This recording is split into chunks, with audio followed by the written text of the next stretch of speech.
Hello दोस्तों, आपका स्वागत है इवोल्यूशन चैप्टर में। तो इससे पहले जितना भी मैंने 15 चैप्टर करा दिया हूँ बायोलॉजी में वो देख लीजिएगा। चलिए स्टार्ट करते हैं। पहला क्वेश्चन, जैव विकास का सर्वप्रथम किसने समझाया था? तो जैव विकास का सर्वप्रथम समझाया था हमको लैमार्क ने।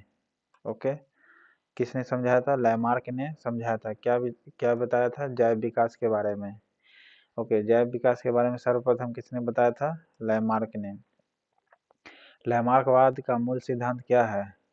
लैमार्कवाद का मूल सिद्धांत है उपार्जित लक्षणों की वंशागति होती है। उपार्जित लक्षणों की क्या होती है? वंशागति होती है। फिर से सुनिएगा, लैमार्कवाद का मूल सिद्धांत है उपार्जित जो लक्षण होती है उसका क्या होता है? वंशागति होती जाती है, यानी एक से दूसरे में चलती जाती है। नेक्स्ट है, जीवों के प्राकृतिक चयन का सिद्धांत प्रतिपादित किया था किसने? तो जीवों के प्राकृतिक चयन का सिद्धांत सर्वप्रथम प्रतिपादित किया था डार्विन ने। ओके, प्राकृतिक चयन यानी नेचुरल सिलेक्शन का सिद्धांत डार्विन ने दिया था। और उपार्जित लक्षणों की वंशागति का सिद्धांत दिया था लैमार्क ने। ओके, उपार्जित लक्षणों की वंशागति लैमार्क ने दिया था।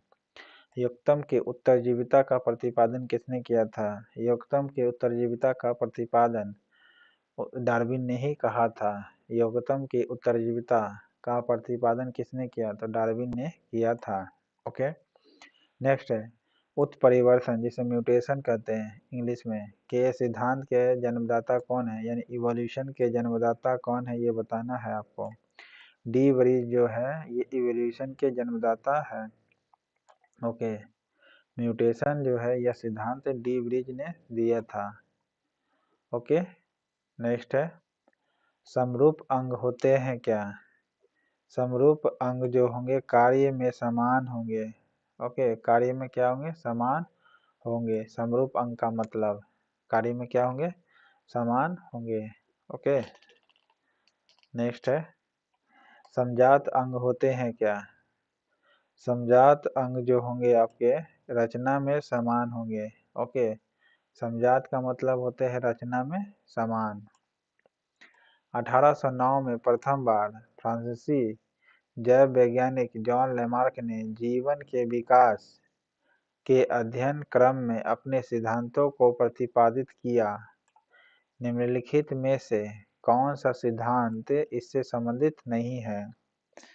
कौन सा संबंधित नहीं होगा? जीवन संघर्ष नहीं है। फिर से सुनिएगा, 1809 में प्रथम बार फ्रांसीसी जैव वैज्ञानिक जॉन लेमार्क। सबसे पहले तो क्वेश्चन यही पूछेगा कि जॉन लेमार्क कहाँ का है, तो याद रखिएगा फ्रांस के हैं।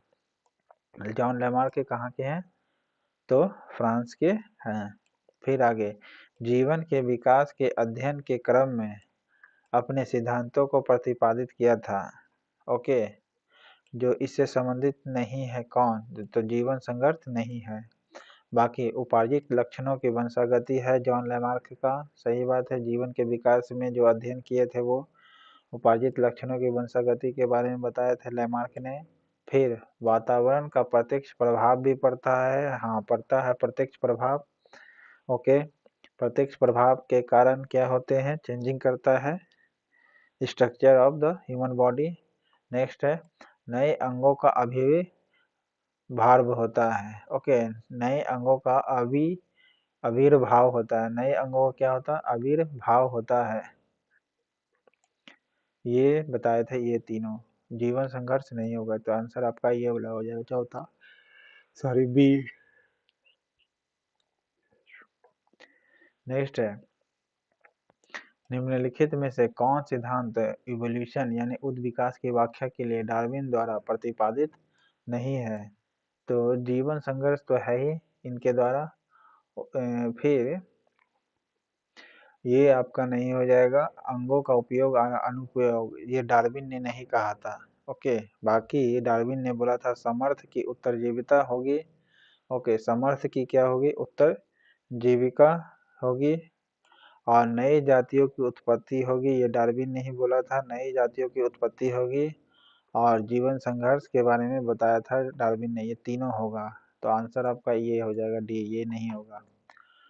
दी ऑरिजिन ऑफ स्पेसीज नामक पुस्तक किसने लिखी है? द ऑरिजिन ऑफ स्पेसीज नामक पुस्तक आपका लिखा गया है डार्विन के द्वारा। Okay, the origin of species, species के बारे में किसने बताया है? तो डार्विन ने बताया है। ओके, नेक्स्ट है आपका, इनमें से कौन सा मनुष्य में अवशेषी अंग नहीं है? अवशेषी अंग नहीं है ये बताना है आपको। सामने वाला जो चपटे दांत है वह अवशेषी अंग नहीं है। अवशेषी अंग नहीं है मनुष्य में कौन सा? सामने वाले चपटे दांत अवशेषी अंग नहीं है। ओके, नेक्स्ट है, बाकी सब अवशेषी अंग है।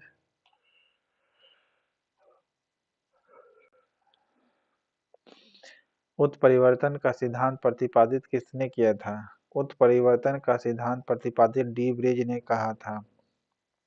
किसने कहा था? डी ब्रिज ने कहा था। उत्परिवर्तन यानी इवोल्यूशन का सिद्धांत प्रतिपादित किसने किया? तो डी ब्रिज ने किया था। ओके, नेक्स्ट है आपका, ऐसे अंग जो विभिन्न कार्यों में उपयोग होने के कारण काफी असमान हो सकते हैं लेकिन उनकी मूल संरचना और भ्रूणीय प्रक्रिया में समानता रहती है, क्या कहलाती है? क्या कहलाएगी आपका? समजात अंग कहलाएगी। क्या कहलाती है? समजात अंग कहलाती है। ऐसे अंग जो विभिन्न कार्यों में उपयोगी होने के कारण काफी असमान हो सकते हैं लेकिन उनकी मूल संरचना एवं भ्रूणीय प्रक्रिया में समानता रहती है, क्या कहलाती है? तो समजात कहलाती है। नेक्स्ट, जैव विकास के संदर्भ में सांपों में अंगों का लोप होने को स्पष्ट किया जाता है कैसे?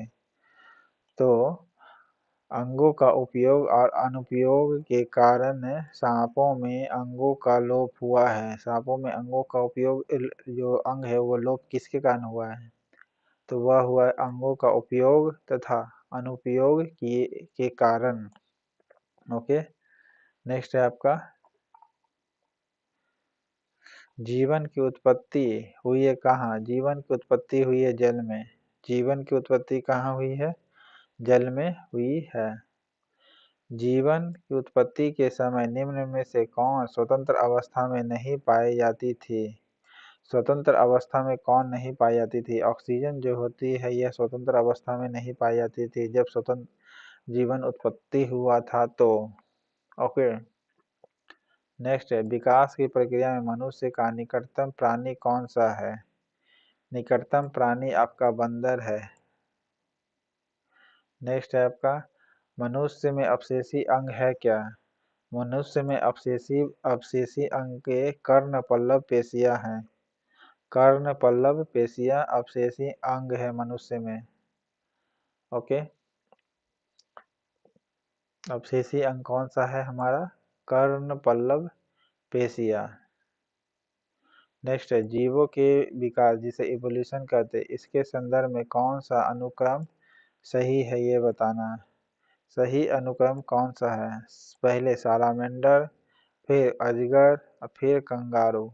ओके, ये इवोल्यूशन का अनुक्रम है। पहले सालामेंडर, फिर अजगर, फिर कंगारू। सालामेंडर, अजगर और कंगारू होंगे। नेक्स्ट है, प्रयोग और अनुप्रयोग का कानून यानी नियम इनके द्वारा प्रतिपादित किया गया था। इनके द्वारा प्रतिपादित किया गया था तो लैमार्क के द्वारा किया गया था, प्रयोग और अनुप्रयोग वाला नियम। ओके, जैसे सांपों में भी अंग लोप हुआ था, ये प्रयोग अनुप्रयोग के कारण ही। और ये कॉन्सेप्ट किसने दिया था? तो लैमार्क ने दिया था। ओके, सर्वोत्तम की उत्तरजीविता डार्विन ने कहा था। ओके, अवशेषी अंग हमारा कौन है मनुष्य में? कर्ण पल्लव पेशियां है। तो इस प्रकार इवोल्यूशन चैप्टर आपका खत्म होता है। चैनल पसंद आए तो लाइक करिएगा, सब्सक्राइब करिएगा।